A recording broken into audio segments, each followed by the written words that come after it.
Hey everyone, and welcome to my channel. My name is Giusi, and I am an intuitive healer. And I talk about topics that have to do with our subconscious programming, spiritual awakening, and other types of healing, as well as autism. So, thanks for being here. Like and subscribe. So, today's topic is actually going to be how many therapists aren't actually equipped to speak to you regarding your, I guess, your autism or your autism diagnosis, etc. And how I don't think we have enough autistic voices or people in that field, or as many as we would like to have. And maybe there's some that are unaware that they might be autistic. But, anyways, let's begin again here. So, you might find that if you go to therapy and stuff like that, if you've seen a psychotherapist or any type of therapist or counselor, that they might be very dismissive of your diagnosis and maybe try to kind of shrug it off as not really being autism and just various other things. And I think one of the huge reasons for that is because most people don't have any knowledge of that, specifically neurodivergence or autism and things like that. And so any information that they have is very, first of all, outdated and very, young white boy presented type of autism. Maybe someone who's nonverbal, someone who just has meltdowns or flaps their hands and things like that. So they're very specific types of, like, I guess you could say, characteristics that they think are autistic. However, we have learned about the spectrum, which is not like a line or a graph, and it's just a whole sphere of where you can be anywhere in this thing. So it's very complex, which obviously makes a lot of sense when you think about what autism is in terms of the wiring of our brain and our neurotype. So because of that, especially for high functioning females, I always put the air quotes with that one because I hate the word. You will learn that I really hate that word. When I remember when I first talked to my doctor about it, my autism, my autistic diagnosis, she's like, "What's okay? Because you're high functioning," and it's just like, what? That's the fastest way you can dismiss someone is by really like, "Oh, but you're high functioning." So, I've said it before and I'll say it again. There's no such thing as high functioning. It is absolutely a bullshit label. And maybe lower support needs, lower visible support needs is maybe a better way to say it. But high functioning is really high masking. So people who appear to be high functioning and that have been functioning quite well in society, if you look behind that curtain, think of it as like when you see like things running and you have the AV people that come in. Is that it? How do you say it? I forget. The people that come and set up like the projector and all the audio visual, yeah, it is, equipment and the wiring and stuff. And from the front, it looks great and everything's working and it's like wonderful. But then you like go behind the curtain and you have all these like wires, like totally a crisscross going everywhere, and it looks like all mumble jumble and like a total like hot mess back there, and you just make no sense of anything, and you're just like, how is this even running? Is this gonna cause a fire? Like, what the hell? And so I kind of always think of like high functioning being like that, because it might appear on the surface that everything's great, but I promise you that it is anything but that behind the curtain. And I always call it, like I said, high masking, or as I also like to call it, expert masking. Now, this is interesting because we talk about people, um, you know, my first I want to talk about masking on a side note. My first experience learning about masking was when I was healing from narcissistic abuse from my abusive ex, and I learned about narcissist masking.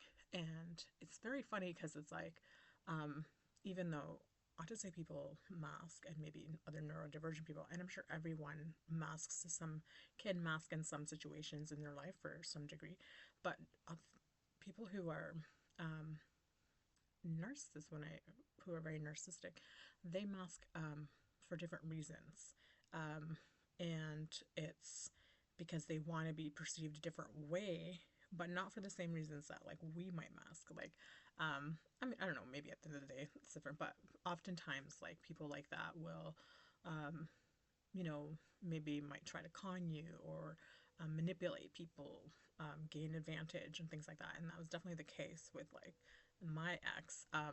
But when autistic people our masking is for an entirely different reason and purpose.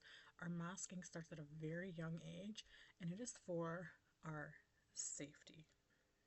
Yes, I'm going to say that different again. Autistic people learn how to mask for their safety. They learn how to mask for their safety. I remember the earliest my earliest memories of, because obviously once you learn you're autistic, you go through your entire life and you look at everything, and then suddenly everything makes so much sense. And you're just like, and then you feel embarrassed because you're like, how do people not notice? And then you realize like that's probably because most of your family is also like autistic or neurodivergent. But one of my earliest memories of something I can remember is that when I was a child, I was when we used to sit on the carpet. I don't remember how old I was, maybe 6 or 7, something around that age. And I remember we would have to sit on the carpet, with your legs crisscross and stuff.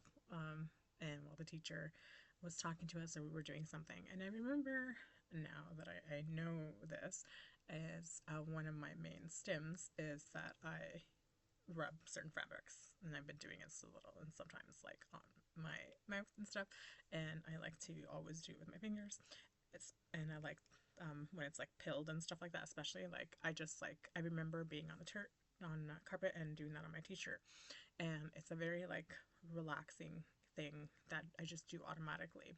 And I remember doing that and one girl seeing it, and she like pointed it out and showed like said it out loud to the rest of the class, like, look what she's doing and whatever.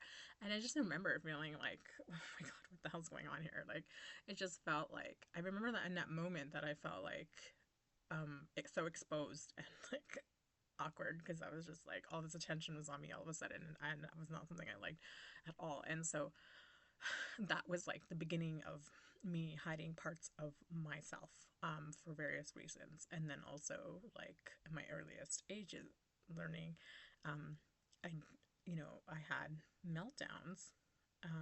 I didn't know how, when things were big and emotional for me, I would have like a meltdown and and scream and things. But I would be like so severely punished that I just learned not to have meltdowns because it was like I was afraid. And so in public, in school, and whatever, you learn that you can't show your feelings, it's not safe. You learn that you can't be yourself because you're going to be singled out and ostracized and all these things.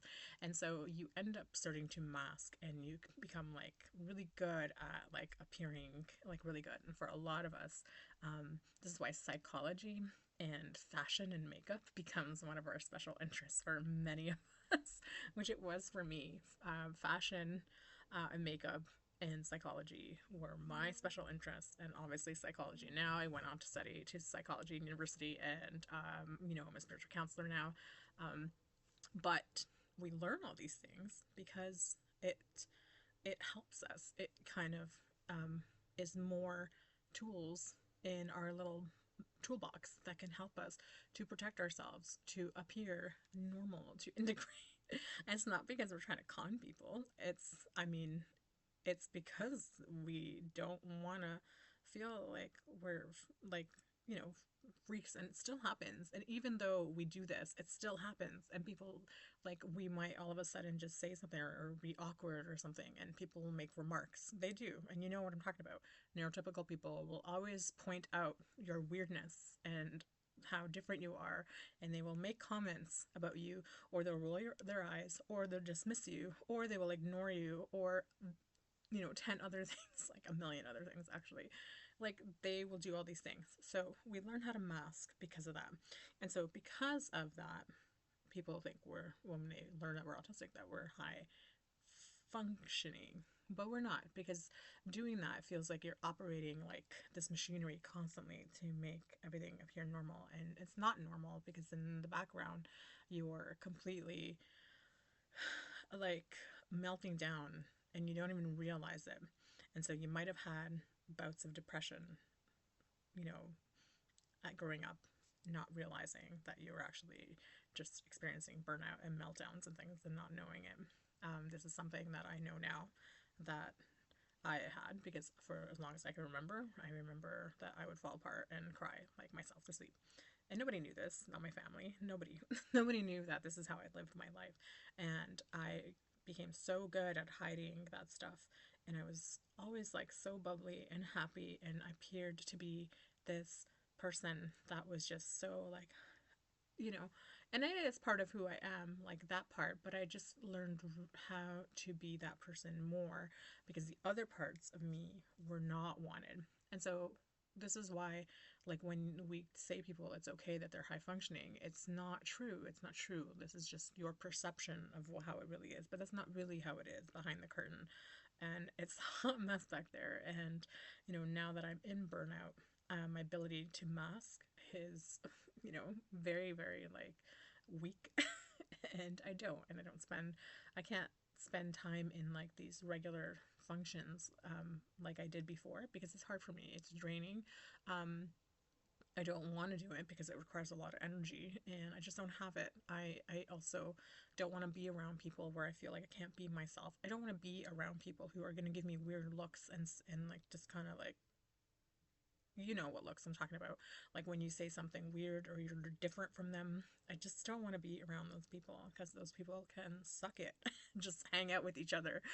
Because I hang out with people who are like me now, and it's awesome. It is awesome. So when we go to our therapist, and I'll give you my own example, and I have had a therapist for like 8 years, 7, 8. Well, I have not gone to her in a year after this happened, but for like 7 or 8 years, I had a psychotherapist, and she's been so wonderful and has been great enduring healing from narcissistic abuse and really doing all that work and healing then from childhood trauma and all those things. She was so incredibly helpful. And I was very lucky because she was someone who was into like spiritual stuff. And so that really helped me because of my lens, because I'm very much into spirituality and all the woo woo stuff. So having someone who also was on board with that was tremendously helpful for me. Now, fast forward to when I learned that I was autistic. Um, I was, I don't know if devastated was the right word, but I was in, everything felt like this major upheaval in my life, like this chaos. And I think I've talked about, there's a video where I talk about this, finding out that I'm autistic. But everything was just upheaval. I felt like this intensity of things like the rug being pulled out from underneath me, and I felt like overwhelmed and I could not cope with it. And so I booked an appointment immediately so I can discuss it with her.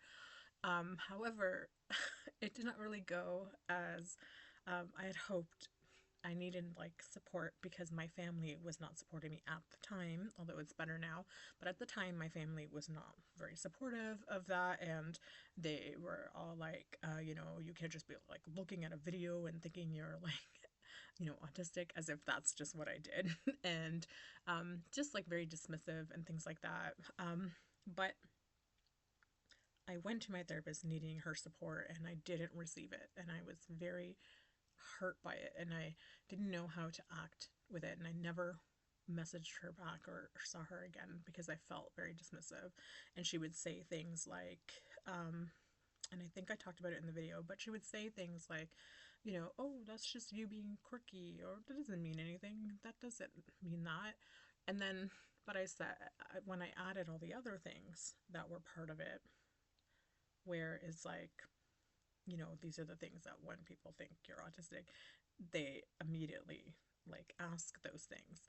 But because we don't know what is under the autism umbrella, or we didn't know, and we only knew what how it presented in like young white males, then we don't know all the other things. And so when I started explaining all the other things that were in the background, it wasn't just my quirkiness and me being shy and all these other things, but it was also my sensory issues and um, my stimming, my sensory issues, my sensitivity to light really badly, sounds, my my showering habits, and how I absolutely abhor the shower, and just like all these various other things. And her answer was, her remark to me was, "Oh, you never mentioned these things before," and it's like I didn't mention them because I didn't realize they were something to mention, and I just thought they were me, just being me,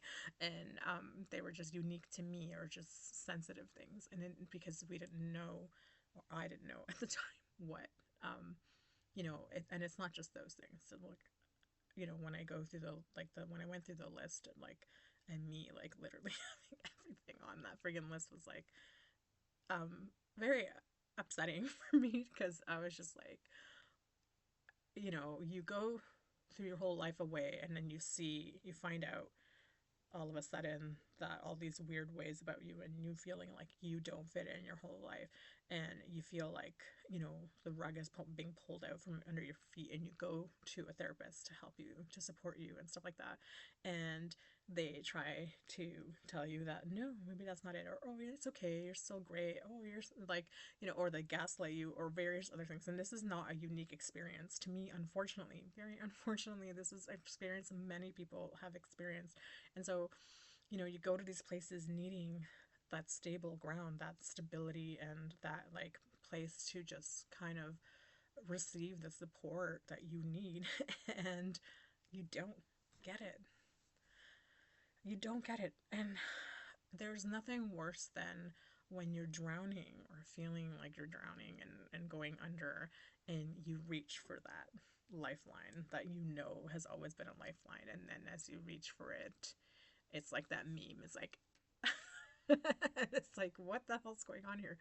And you feel like abandoned by the person who's supposed to help you. And I feel like it's so re-traumatizing for you in that moment. Um, and so this is why I feel like, if you, and I talk about it, like autistic people need autistic community, you need autistic therapists or counselors and things like that. You need to go to people who are either autistic or neurodivergent, because those are the people who are going to speak your language and see you and understand you. And when you don't go to those people, unless it's someone who just is so knowledgeable about it and just knows everything about it. But even then, I'm skeptical, because I feel like they're going to look at you like as um, a case. You know what I mean? They're going to look at you as a case, that like this is an autistic person, and I know all these statistics and things about autistic people, and I'm gonna, I know what to do with this thing here. Whereas like another autistic person or neurodivergent person will not look at you that way. They're gonna look at you as a person, because they can understand your experience, and that is very important for people like us who've been made to feel like we don't fit in or belong our entire lives, and like most of us feel like we are an alien from another planet, and things like that. And maybe we are, maybe reincarnated from other planets and our star seeds, who knows. But if you are one of these people who have seen a therapist and have had this experience, like, you are not alone in this. And unfortunately, it is the case, because a lot of them don't have information about stuff like that. And it's a shame. It is a shame, because it's needed more than ever. Luckily, we're having more people like us who are in this industry, luckily, and who can offer those types of services that you need, different healing and support services, and that have not only the expertise, they have the experience, and they have the knowledge, but they also have the lived experience. They have the, you know, they just have the ability to really hold that space for you and to occupy that space with you because of that shared, I guess that shared life experience. And that's what truly important, that shared way of your brain, how your brain operates and things like that. And, you know, if you want to explain your story to someone who has always had like a different operating system or map, it can be tricky and stuff, and it can be exhausting trying to do that. But when you go to someone who already had that map as the same as you and the same operating system, and you can just plug in the game or whatever you want to call it, the disc, and it's readable. I like that analogy. It's like you can plug in, you can put your little disc inside, and it's readable. The disc is readable, whereas like with other people, it's like error. So, anyways, that was my. That's basically the whole topic of my video. My whole topic of my video is why this happens. It happens because there isn't enough knowledge out there. There's not enough teaching and training for things like this. And unfortunately, neurotypical people just do not understand these things because it's not their experience. They have a different operating system, whatever you want to call it. And also, we need more neurodivergent people who are pursuing these fields to help with people who are neurodivergent, who needs those services. So people like myself and others who are in these fields of healing, counseling, and therapy and things like that. And we're going to keep seeing more of that as more of us are aligning with this. And I see it already, and I follow a bunch of people that are in similar fields as me. So, if you're someone who's been thinking about stuff like that and it's something that even probably was your special interest, like it was for me, then I definitely suggest pursuing that because it's going to be needed very much so. Because the last thing we want is for more, traumatizing experiences for autistic people, as if we haven't experienced that for all of our life. So that is my video. I hope you enjoyed it. Please like and subscribe. I know it was a bit of a long one, but I think it was an important topic. So if you are someone who's been through this, know that you're not alone, and you don't deserve people who can't hear you and who don't see you and can't hold space for you. So find other people. And I know the cost is like, a problem with people, especially because it's not covered by, you know, insurance, a lot of these things, or some people don't have insurance. Like my services, whether it's Reiki, hypnotherapy, or spiritual counseling, those are not covered under people's private insurance, so they have to pay out of pocket. But keep in mind that myself and many other people who are in this field do have a sliding scale available, so that if you just can't afford the amount of the service, that we offer a sliding scale so that you can afford it, because people like us realize that it's hard for people to have enough funds to receive the healing that they need, and we understand the importance of it. And so sliding scales, find people who offer you sliding scales, because we want you to be able to benefit from something. If you truly just can't afford the amount, then inquire about sliding scales. Even if it's not listed somewhere, you should always ask. Anyways, I hope you enjoyed this video. Please give it a like and subscribe. Thank you for being here. Thank you for being wonderful. I hope you find the spaces that are inviting and that allow you to be you. Anyways, take care. Bye.